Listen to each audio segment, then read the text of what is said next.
চ্যানেলটা আমি দাঁড় করাইছি আর এখন ও আমাকে চিনে না। পরে কথা কই বলবো না আমি কেন বলবো না? আজকে তোমার সুযোগ বলার। আচ্ছা মানুষ কি অসুস্থ থাকতে পারে না? অবশ্যই। অথচ ওর মোরা চ্যানেল, ঠিক আছে? কার আসসালামু আলাইকুম দিলদার ভাই। আপনাকে আমি বলতে চাই নাই, তবে আপনার চ্যানেলটা তো আমি দাঁড় করাইছি, তাই না? এখন আপনি বিভিন্ন নায়িকা দিয়া আজকে আপনি আমার সাথে ওয়াদা করছিলেন কিন্তু উপরাল্লার সাক্ষী রেখা যে এই লাভলিরা কখনো আপনি ভুলে যাবেন না, অথচ সেই লাভলিরা আপনি ভুলে গেছেন। আপনার মোরা চ্যানেল তো আমি দাঁড় করাইছি।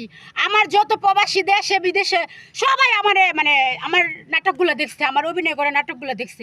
আপনি বলতে পারবেন যে আপনার গল্প দিয়ে আমি নাটক করছি নাকি আমার নিজের প্রতিভা দিয়ে আমি নাটক করছি? এমন কিছু যে ফুলের মধু গায়ে কোনা ছিড়ে না বমর যেমন টুইলা যায় ঠিক এরকম না দিলদার ভাই আমাকে অনেক সম্মান করতো, আমি এটা বলবো না কখনো, কারণ উনি আমাকে সম্মান করতো। এই জন্য সম্মান করতো কারণ আমি যখন ক্যামেরার সামনে দাঁড়াইতাম আমাকে বলা লাগতো না, আমি আমার নিজের থেকে আমি অভিনয় করতাম। এখন কি তোমাকে অ্যাভয়েড করে? হ্যাঁ, এবার তো করছে। আমি যখন অসুস্থ হয়ে যাই তখন উনি আমাকে বারবার বলছে শুটিং আসার জন্য। তো আমার তো তখন শরীর ভালো না, আমি কিভাবে শুটিং করব?